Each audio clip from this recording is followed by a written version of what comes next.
10 aastane oleks selle kirjutanud.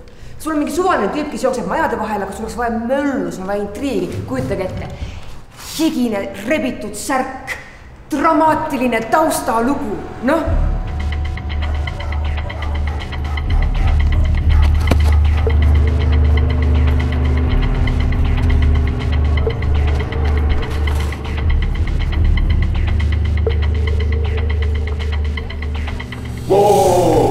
Oota, sa kavatsed peategelase kohe esimeses stseenis ära tappa? Ei, ma kasvatan pinget lihtsalt. Mis pinget sa kasvatad? Relva ja kotiga? Kuule, me teeme Eesti asja.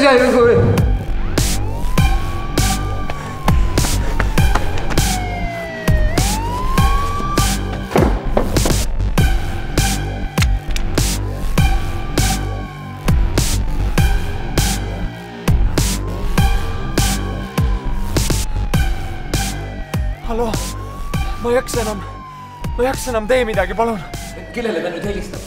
Ma sain aru, et ta elab üksi, vanemad on surnud, sõpru ei ole. Mina see kirjutanud ei ole. Mina ka mitte. Aga kes selle siis kirjutas ja kes on, kellega ta räägib?